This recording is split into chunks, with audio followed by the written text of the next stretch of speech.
Muchísimas gracias, Padre, por este día, Señor. Gracias, Padre, estamos empezando un mes nuevo, Señor, un mes de octubre, Señor, un mes donde hay, Señor, grandes bendiciones tuyas, Señor, grandes palabras tuyas, Señor. Se celebran cosas importantes en tu pueblo, Señor. Padre, y gracias, Señor, porque nos das la oportunidad, Señor, de aprender más de tu palabra, Señor, de escuchar a la voz de tu Espíritu Santo, Señor, y de tener, Señor, Padre, el tiempo y la disposición, Señor, de estar, Señor, en comunión contigo, Padre. Quiero agradecerte por la vida de cada una de tus hijas, Señor, de cada una de las personas, Señor, que se disponen, Señor, a escuchar y estar, Señor Jesús, recibiendo de tu palabra. Pongo mi vida en tus manos, Señor, pongo mi corazón, mi mente, mi voluntad, Señor, mi boca, todo, Señor, mi ser en tus manos. Espíritu Santo, dirígeme, Señor, que seas tú el que nos instruye y el que nos hable, Señor, para el beneficio, Señor, de nuestra vida y de nuestro pasar por este tiempo, Señor, en el nombre de Cristo Jesús. Amén. Amén. Pues bueno, vamos a continuar con el capítulo 28 de Proverbios y vamos a estar viendo hoy los versículos del 10 al 19. Déjenme me pongo mis lentitos. Y pues bueno, una breve introducción de lo que son estos versículos. Vemos que en el versículo 28:12 indica un temor saludable del Señor que se refleja en el respeto de la gente por la ley. Esto es lo único que permitirá a las personas mantener la integridad. Proverbios 13 y 14 dice: temer al Señor implica confesar los pecados en lugar de ocultarlos y endurecer el corazón. Una persona así recibe misericordia y por tanto es verdaderamente feliz. Proverbios 28, 15, 16 dice: un gobernante malvado es descrito como un animal salvaje, destructivo, que se alimenta de los pobres en lugar de protegerlos y sustentarlos. Un gobernante así es un opresor cruel que carecerá de la sabiduría para odiar las ganancias injustas. Proverbios 28, 17, 18. Estos proverbios se refieren a ser librado de problemas. Nadie debería ayudar a un fugitivo que huye de la injusticia. Y las personas íntegras obtendrán la ayuda que necesitan. Muy bien, entonces pues vamos a empezar a analizar estos proverbios y vamos a hacer un poquito de énfasis en uno de ellos que me llamó mucho la atención y vamos a empezar con el Proverbios 28:10. Dice: el que hace errar a los rectos por el mal camino, él caerá en su misma fosa, mas los perfectos heredarán el bien. El que hace errar a los rectos. ¿Quiénes son los rectos? ¿Quiénes son las personas rectas? Pues los justos, ¿verdad? Los buenos, los que son rectos, los que se conducen por el buen camino. Y los que hacen errar a estos rectos por el mal camino, pues entonces caerán en su propia fosa, porque una persona recta, una persona íntegra que está tratando de seguir y obedecer la voluntad de Dios, su palabra, entonces va a ser librado, va a ser guardado en el camino de Dios y el que quiere hacer caer a esta persona, pues va a caer en su propia trampa, ¿no? En su propia, eh, mal actuar. Dice: más los perfectos heredarán el bien. ¿Quiénes son los perfectos? Y dice la Biblia que no hay ningún perfecto, solo Jesús, pero vamos en proceso, ¿verdad? Entonces, los perfectos son las personas que son honradas, son íntegras, son intachables, que están tratando de hacer lo bueno, los justos, ¿no? Ellos heredarán el bien. Entonces, sin ningún temor ni miedo, sin la necesidad de estar pensando en qué pasará si hacemos lo que no está bien. Entonces, si nos conducimos en este buen camino, vamos a heredar el bien, ¿no? La felicidad de los sinceros no solo serán preservados del mal camino al que los malvados quieren atraerlos, sino que tendrán cosas buenas, las mejores cosas en sus posesiones, las gracias y consuelos del Espíritu de Dios, además de los que tienen en reversión. La línea muestra que los malvados serán atrapados en sus propios planes, pero también muestra que los justos son corruptibles. O sea que también estamos propensos a poder caer en el mal, ser llevados a una conducta moralmente mala. Entonces debemos de guardar siempre nuestra mente, nuestro corazón para estar en los buenos caminos. El hombre rico, Proverbios 28:11, el hombre rico es sabio en su propia opinión, mas el pobre es entendido y lo escudriña. El rico es sabio en su propia opinión. No es inusual que un rico sea orgulloso y se crea sabio. Otros proverbios explican que la sabiduría a menudo conduce a la riqueza, pero no todos los ricos han obtenido sus riquezas a través de la sabiduría. El pobre que tiene entendimiento, hay algunas lecciones que solo la pobreza puede enseñar y uno nunca debe olvidar esas lecciones, incluso si se vuelve rico. O sea que, no es que sea mala la riqueza o de que todos los ricos se crean sabios en su propia opinión, o de que de que no sean buenos o de que estén mal, porque muchos ricos, por la sabiduría que Dios puso en ellos, obtuvieron estas riquezas, ¿no? Lo bueno es que se mantengan en integridad y mantengan su mente totalmente cautivada por la palabra de Dios, por el Espíritu de Dios, para que sean guiados en estos y no caigan en en la posición de ser sabios en su propia opinión. O sea, no porque tienes una estabilidad económica fuerte o estable, quiera decir que todo lo que digas y hagas es lo que está bien, sino que siempre sea guiado por el Espíritu Santo, el Espíritu de Dios y su palabra. Y pues muchas veces el estar en un estado de pobreza económica te hace buscar más a Dios, ¿no? Buscar más su palabra, buscar más su presencia, porque pues ahí obtienes la sabiduría y esta sabiduría te hace estar bien, te hace tener riquezas, riquezas de sabiduría, riquezas inclusive económicas, pero esa enseñanza de haber estado en esa situación siempre debe estar en tu corazón, de que aún en cualquier situación limitada de pobreza o de escasez, siempre te lleva a buscar a Dios y siempre te lleva a estar en la presencia y sabiduría de Él, ¿no? O sea, no cuando ya obtengas la recompensa o las ganancias, te olvides de Él. Proverbios 12 o 28:12, perdón. Cuando los justos se alegran, grande es la gloria, mas cuando se levantan los impíos tienen que esconderse de los hombres. El consuelo del pueblo de Dios es el honor de la nación en la que vive. Hay una gran gloria en la tierra cuando los justos se regocijan, cuando tienen su libertad y cuando el gobierno los apoya y les habla con consuelo, cuando prosperan y se enriquecen y mucho más cuando son preferidos y empleados y tienen el poder en sus manos. Y pues en estos tiempos podemos ver en algunos países donde hay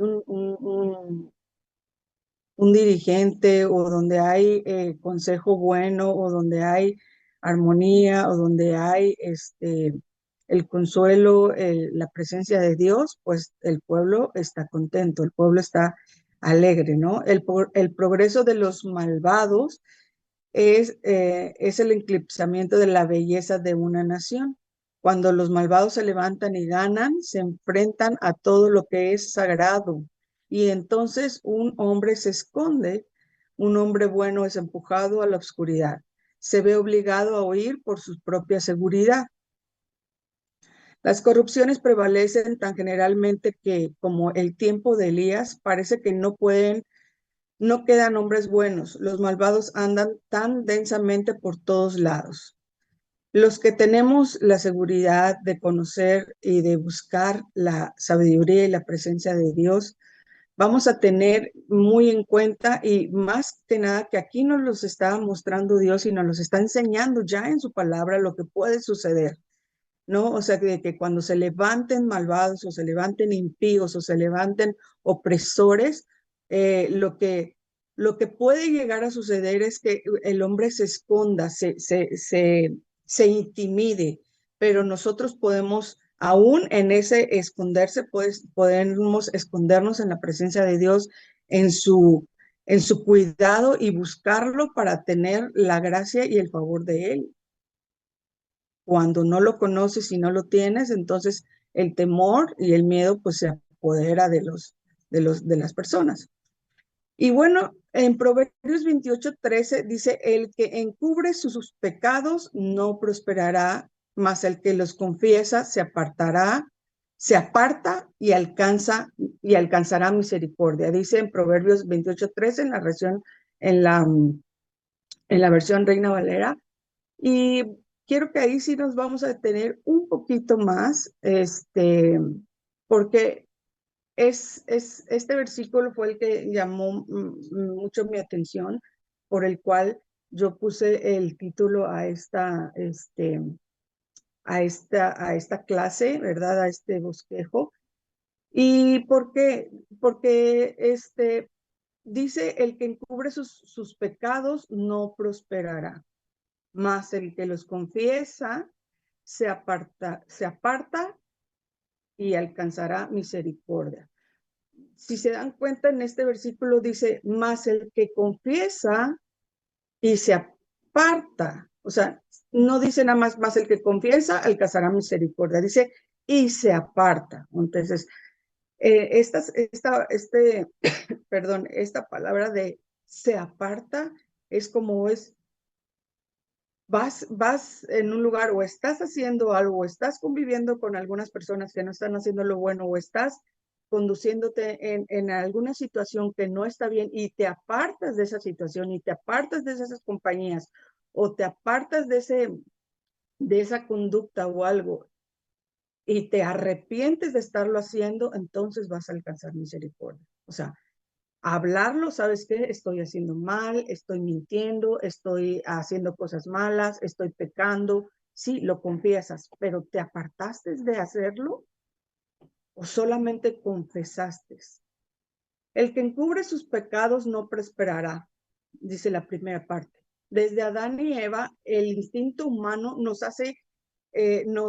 lleva a encubrir nuestros pecados, ¿verdad? ¿Se acuerdan que en el Edén, cuando ellos descubren que están desnudos y se tapan porque piensan que es algo malo, cuando todo el tiempo habían estado en su desnudez delante de Dios y entre ellos, entre Adán y Eva, y vienen a la conciencia de estar desnudos y sienten que es algo malo, entonces tapan, ¿no? Entonces, cuando Dios les pregunta, pues, ¿qué pasó aquí? ¿No? ¿Qué hicieron? Tratan de encubrir. Entonces, viene esa situación, ese instinto de tapar, de cubrir, ¿verdad? Nuestra conciencia nos hace avergonzarnos de nuestro pecado y no queremos que otros lo vean. Incluso creemos que podemos esconderlo de Dios. Sin embargo, este instinto natural de encubrir el pecado no nos beneficia, nos impide ser reales acerca de nuestra condición ante Dios. No, o sea, nos avergüenza tanto una situación en la que pecamos que pensamos que a lo mejor no hablarlo, no decirlo, solo mantenerlo en lo oculto, estamos ahí pues cuidando que nadie lo sepa y aún delante de Dios, pero esto no beneficia en nada, lo estamos encubriendo y eso va a ser parte de que no prosperemos nuestra, en nuestro caminar con Dios, en nuestra vida diaria, en nuestra relación con nuestra familia, en nuestro trabajo, o sea, no solamente en lo económico. Cuando hablamos de prosperar, no solamente se refiere a lo económico. Sí, no sé cuántos han escuchado de Charles Spurgeon. Él fue un teólogo misionero, predicador, pastor, ¿verdad? Este hombre alcanzó a compartir el evangelio a más de 10 millones de personas. Él evangelizaba 10 veces, él predicaba 10 veces por semana. O sea, era un hombre que realmente pues estaba buscando a Dios, ¿no? Él escribió un sermón de este proverbio, ¿sí? Y describió muchas formas en que los hombres intentan encubrir su pecado. ¿Como cuáles? Como excusas y justificaciones, como secretos, como mentiras, como sistemas o, por decirlo así, pretextos para evadir la responsabilidad. Con el tiempo, no tengo tiempo para ir hoy a la iglesia, no tengo tiempo para levantarme a orar, no, porque se me hace tarde, no, ¿sabes qué? Este, Vaya, muchas cosas. Con lágrimas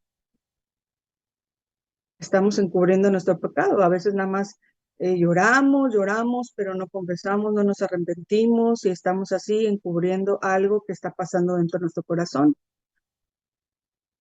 Pone aquí también como ceremonias o sacramentos, pero yo veo que es aquí puede ser como tal vez tratar de encubrir un pecado o de ocultarlo o de no, de sentirnos mejores sirviendo en la iglesia, en algún ministerio, estar colaborando con algún pastor, con algún líder, estar compartiendo, pero en realidad hay algo dentro de nosotros que no está bien y tratamos de encubrirlo con todas estas tareas, con todas estas cosas que estamos haciendo, con todas estas actividades que estamos haciendo el día con día. El que encubre su pecado por su orgullo pecaminoso pretende ante Dios y la gente que no tiene necesidad de confesar.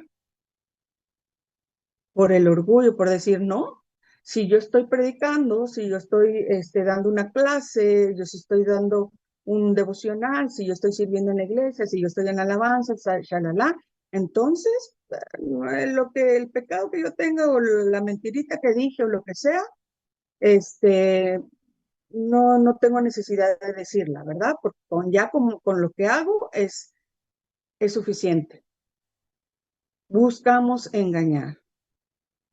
Dios y el hombre ocultan cada uno el pecado. ¿Cómo que Dios oculta el pecado? Claro, Dios oculta el pecado en la gracia, en libre e ilimitada. En su gracia, nuestro pecado lo oculta. ¿Cuándo? Cuando lo confesamos y nos arrepentimos. Lo oculta como en la salvación de Dios, en el sacrificio que hizo Jesús, ¿verdad? Ahí, cuando nosotros venimos a Él, confesamos nuestro pecado y nos arrepentimos, entonces viene esta gracia, esta misericordia, ¿no? Esta salvación. Y ahí se cubre todo pecado, todo lo que estaba oculto, y lo expusimos, lo cubre el Señor. Y el hombre lo oculta en la vergüenza y en la hipocresía. Pero quien los confiese y los abandone tendrá misericordia, dice la segunda parte de este versículo. El camino para recibir la misericordia de Dios es confesar y arrepentirse, abandonar ese pecado. Esta es la manera de prosperar espiritualmente y en la vida en general y recibir la misericordia de Dios. La confesión es ponerse al lado de Dios contra el pecado, es sacar una cosa tras otra del corazón y la vida y mantenerlas por un momento ante Dios con el reconocimiento de que es nuestra culpa, de que fue por nuestra decisión haberlo hecho. No en todos los casos, ¿verdad? Pero en la mayoría. La práctica bíblica de confesar el pecado puede liberarnos de las pesadas cargas, como cuáles, como las espirituales, las físicas. del las pesadas cargas del pecado no resuelto y puede eliminar los obstáculos a la obra del Espíritu Santo. Imagínense, con solo confesar y abandonar el pecado, nos liberamos del obstáculo que estamos teniendo a recibir la obra del Espíritu Santo en nuestra vida, el avance, el prosperar. Es una tragedia cuando la confesión del pecado es descuidada o ignorada entre los creyentes y es causa de mucha debilidad espiritual e hipocresía. Confiesa la deuda y Dios tachará el libro. Trazará las líneas rojas de la sangre de Cristo sobre las líneas negras de nuestros pecados y cancelará la escritura que estaba contra nosotros.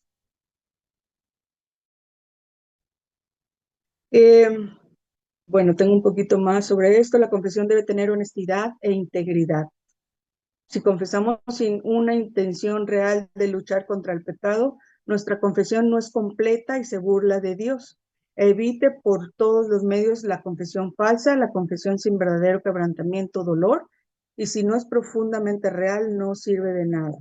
Y eso lo podemos ver, esto de que se burla de Dios, creo que está en Primera de Juan o en Romano, no recuerdo bien, luego busco la cita, pero yo, se me vino a la mente un ejemplo muy importante en la Biblia, en los Evangelios, en Mateo, este, 18:23 al 25, esta parábola o historia donde Jesús les cuenta sobre los dos deudores, no sé si la recuerdan o se la sepan, pero habla de que había dos siervos que tenían una deuda. Uno le debía al rey, ¿no? Le debía mucho dinero. Dice ahí que le debía 10,000 talentos o algo así. Entonces, pues el rey determina un castigo para el siervo por no pagar y este siervo le ruega que le dé tiempo para poderle pagar, que él se lo va a pagar todo, pero que le dé tiempo. Entonces el rey, movido a misericordia, le perdona la deuda. No solamente, o sea, no le dijo, está bien, ve, tómate tiempo, trabaja y me pagas. No, le perdonó la deuda. No sé si les recuerda algo esto a nosotros, con nosotros y Dios. Le perdona la deuda. Y saliendo de la audiencia con el rey, se encuentra con otro siervo, con otra persona que le debe a él. Mucho menos, le debe como 100 denarios o algo así. Y le dice, lo agarra y le dice, págame lo que me debes. Y él no tenía el dinero, le dice, dame oportunidad, te voy a pagar todo, mírate, misericordia mía, ayúdame, esto. Y le dice, no, págame lo que me debes. Y como no tenía para pagarle, pues lo mete a la cárcel. Entonces personas que estaban alrededor vieron esto y les dio mucha tristeza y van con el rey y le dicen, mira, que acabas de perdonarle toda la deuda, salió de aquí y no quiso perdonarle a alguien que le debía mucho menos. Entonces, pues el rey se entristeció, lo mandó a llamar y le dijo, si yo te perdoné toda tu deuda, tuve misericordia contigo, ¿no debías haber tenido tu misericordia con la otra persona? Entonces, le dice que pues entonces tiene que pagar todo y le manda a los verdugos. Nosotros tenemos la oportunidad de confesar nuestros pecados, de, de arrepentirnos y abandonarnos, porque la misericordia que Dios ejerce sobre nosotros de ese perdón, también podemos extenderla a los demás. Pero si nada más confesamos, pero no hay arrepentimiento, o sea, si decimos, sí, estoy pecando con esto, estoy siendo deshonesta, ¿verdad? Estoy siendo contrario a lo que digo y lo confieso, sí lo confieso, ay Señor, perdóname, pero sigo reincidiendo en lo mismo, en el mismo pecado. Una persona, por ejemplo, que tiene un pecado de fornicación o adulterio, lo confiesa, pero sigue haciendo lo mismo. ¿Ustedes creen que entonces va a obtener esa misericordia? Tenemos que confesar y arrepentirnos y dejar de hacer lo que dice. Dice en una parte de la Biblia, confesaos, convertíos y arrepentíos. Dice convertirse, pero también dice arrepentirse. No solo convertirte, o sea, no solo confesar, sino arrepentirse. Y bueno, vamos a continuar porque nos quedan 20 minutos. Yo le quise dar un poquito más de énfasis a este versículo porque creo que es bastante importante en nuestra vida diaria, en nuestra salvación, en guardar nuestra mente, nuestro corazón delante de Dios y en reflejar realmente lo que hace Dios con su misericordia en nuestras vidas para que los demás deseen tener esto en sus vidas también. Entonces, bueno, miren, nada más una última cosa que aquí les había puesto en el bosquejo. Dice, el beneficio de desprenderse de él, del pecado, por una confesión penitente como una reforma universal. El que confiesa su culpa a Dios y tiene cuidado de no volver a pecar, hallará misericordia con Dios y tendrá el consuelo de ella en su propio seno. Su conciencia será aliviada y su ruina prevenida. Ahí está el versículo que les decía, 1 Juan 1:9. Y bueno, entonces vamos a ver el versículo 28:14. Dice, bienaventurado el hombre que siempre teme a Dios, mas el que endurece su corazón caerá en el mal. Yo creo que este versículo está muy claro. Este, ben- eh, dice en la nueva traducción viviente, benditos los que tienen temor de hacer lo malo, pero los tercos van directo a graves problemas.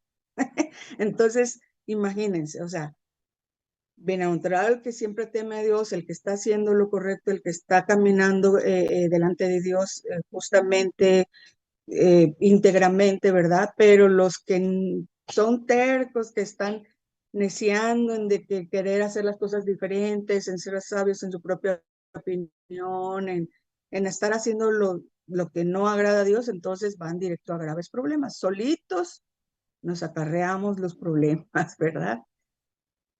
Bueno, entonces el versículo 28:15 dice, como león rugiente y oso hambriento es el príncipe impío sobre el pueblo pobre. Este versículo y el versículo 16 hablan de algo similar. Dice, como león rugiente y oso que embiste, oso hambriento, oso agresivo. Dice, con estas imágenes el rey Salomón describió el efecto de un gobernante malvado sobre los pobres. El gobernante malvado trata a los de baja posición, o sea, a los pobres, con una ferocidad impredecible e incontrolable. Es peligroso para ellos. ¿Por qué los tiranos son así? La imagen de animales o de bestias salvajes se utiliza también en Daniel para la serie de gobernantes mundiales despiadados. Los pobres se desmoronan bajo tales tiranos porque no pueden satisfacer sus demandas. Entonces se aprovechan de la gente, se aprovechan del poder, se aprovechan de la autoridad. Muchas veces, pues yo creo que casi la mayoría de las veces las personas que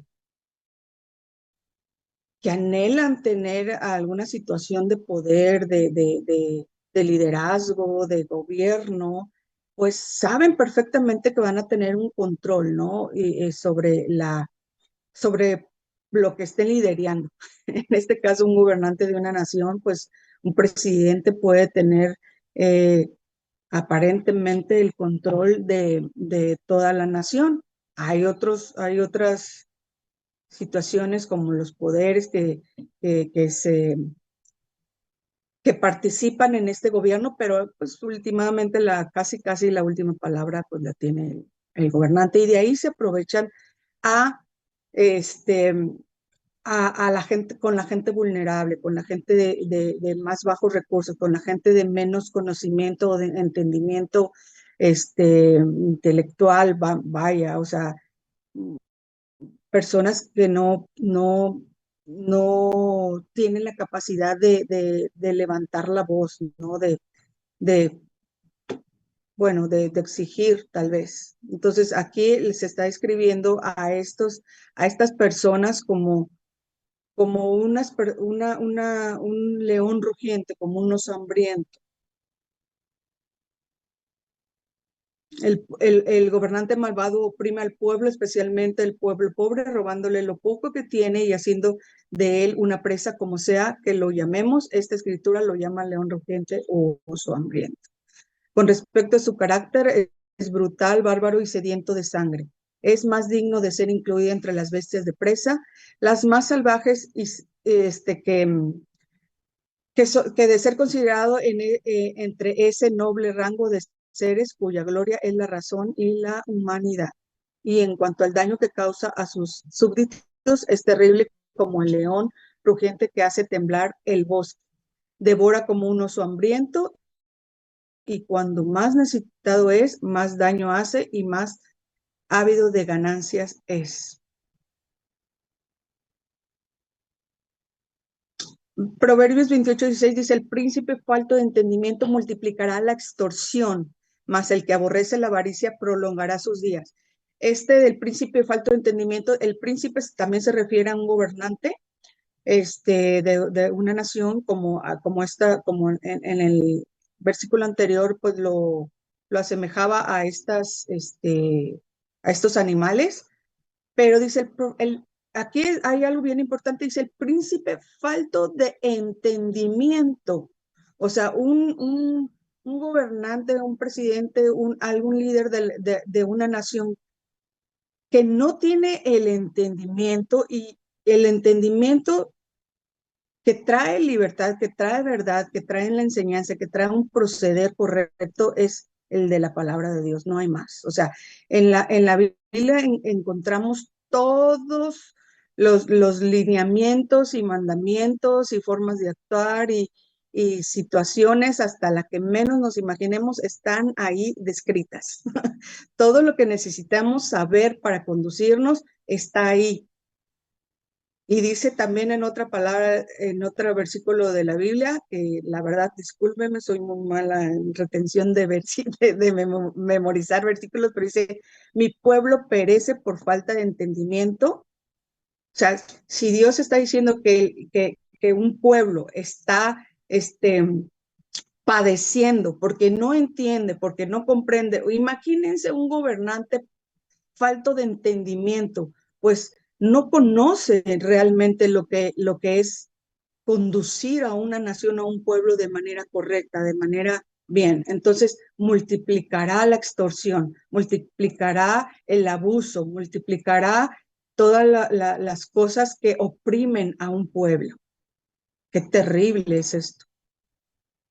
Y muchas veces, y dice, más el que aborrece la avaricia. Entonces, si dice que aborrece la avaricia, entonces, si este príncipe falto de entendimiento no la está aborreciendo, entonces por el poder, por la necesidad de avaricia, por el tener control, dominio, por el amor al dinero, por el amor al poder, por amor a todo, entonces imagínense toda la situación que puede desencadenar de esta situación.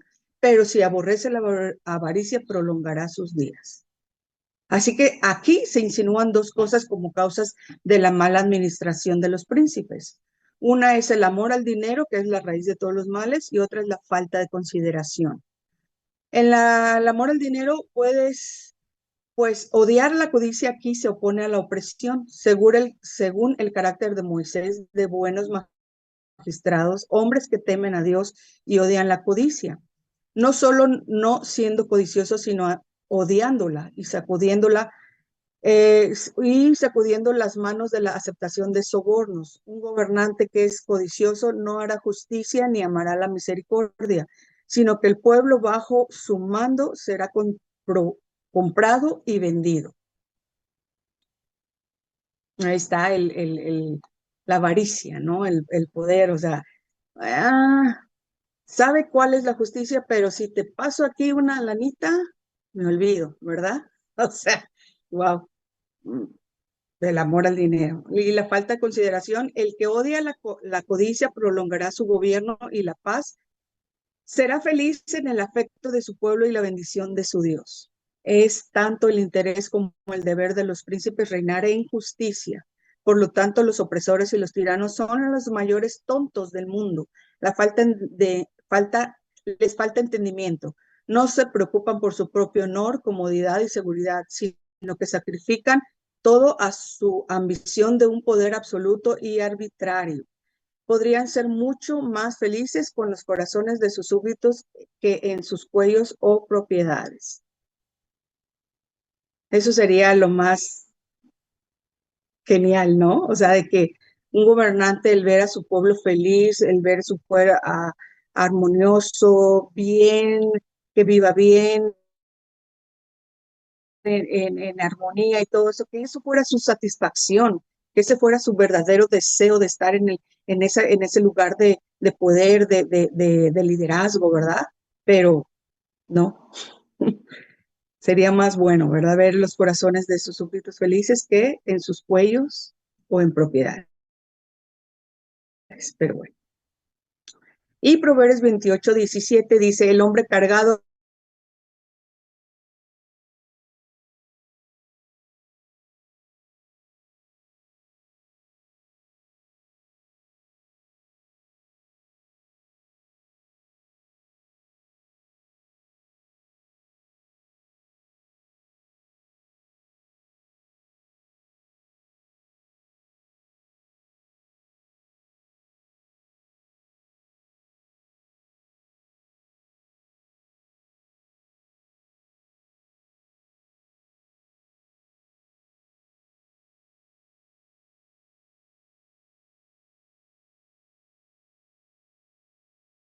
o que han violado, que han hecho algunas situaciones de agresivas contra otra persona, que dicen cuando los hacen confesar o cuando los hacen hablar, que no se dieron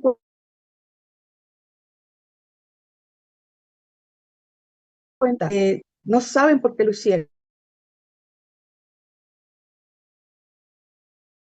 A esta conciencia de haber hecho ese pecado, de haber matado, de haber quitado la vida a alguien, cuando despiertan esa conciencia, o sea, vamos al mundo espiritual, cuando son cegados por Satanás, cuando son entenebrecidos en su mente y despiertan a la conciencia del Espíritu Santo de haber hecho esto, o sea, dicen, ¿qué hice? Soy culpable. Y muchos no alcanzan a comprender la misericordia y el perdón de Dios, sino que sienten tanta culpabilidad y tanta opresión y tanta condenación de parte de Satanás que se quitan la vida, perdón. Es que iba a decir, se van al sepulcro.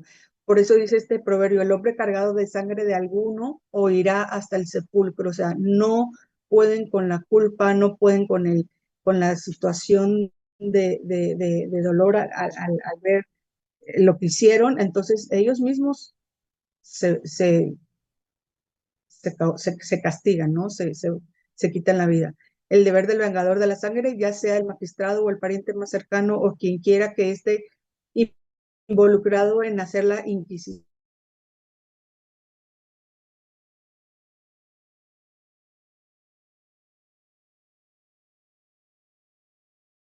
para ayudarlo, participan de la culpa de la sangre y la tierra no puede ser limpiada de sangre, sino por la sangre del que derramó. Y esto está en Números 35-33. Proverbios 28:18, y es nuestro último versículo, dice, el que en integridad camina será salvo, mas el de perversos caminos caerá en alguno. Los que son honestos están siempre a salvo. El que actúa con sinceridad, que habla como piensa, que tiene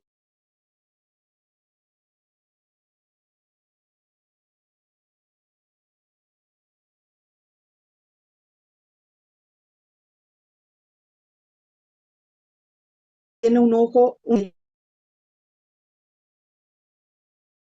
bien de su futuro. Encontramos una gloriosa compañía de aquellos en cuya boca no se halló engaño, dice Apocalipsis 14:5. Ellos estarán a salvo ahora, la integridad y la rectitud preservarán a los hombres. Les darán una santa seguridad en los peores momentos, porque preservarán su comodidad, su reputación y todos sus intereses. Pueden ser perjudicados, pero no pueden ser dañados. ¿Cómo? Pueden ser perjudicados, pero no pueden ser dañados. Claro, claro, porque siempre la intención de Satanás es robar, matar y destruir. A lo mejor, no a lo mejor, siempre va a querer estar perjudicándote, dañándote, haciéndote mal, tratando de, claro, con el permiso de Dios, pero no va a dañarte, porque puedes tener la seguridad. Dice que si andas en integridad, vas a ser salvo, vas a ser guardado. Los que son falsos y deshonestos nunca están seguros.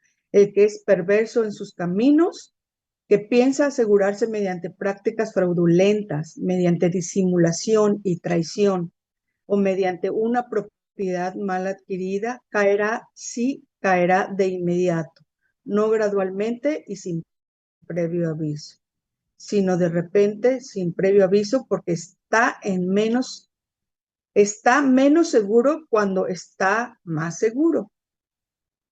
Cae de inmediato y porque eso no tiene tiempo para protegerse de su ruina ni para prepararse para ella. Y al ser una sorpresa para él, será tanto más aterrador para él.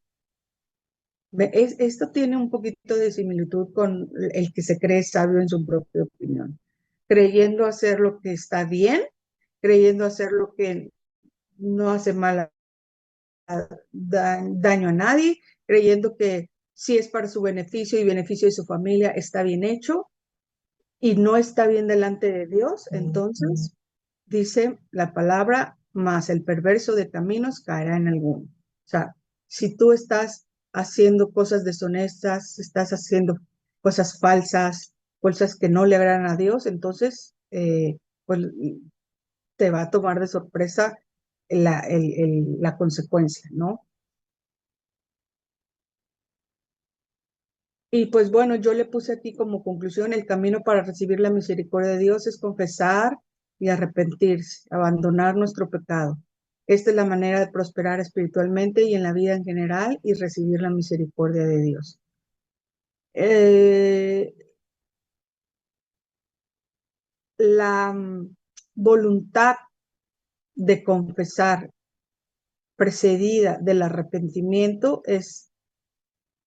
nos otorga el más grande beneficio para nuestra vida, porque eso nos hace despertar una conciencia del Espíritu Santo y poder ser guiados por Él en toda buena obra, en todo don perfecto, en todo lo que instruye y anima a nuestro espíritu a caminar de una manera correcta, de una manera eh, justa, de una manera íntegra delante de Dios.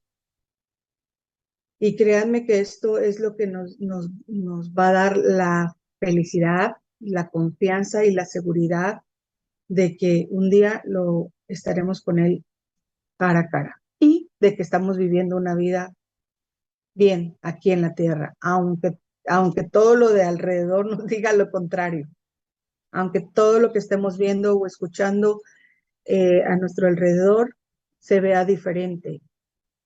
Esto nos hace tener la plena seguridad de que estamos en el camino correcto, de que estamos haciendo lo correcto.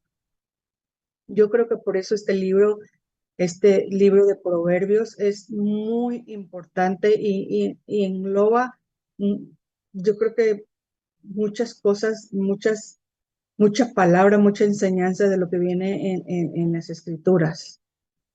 En cada uno de estos versículos nos muestra pequeñas partes de enseñanza de otras, de otras palabras, de otros libros de la Biblia.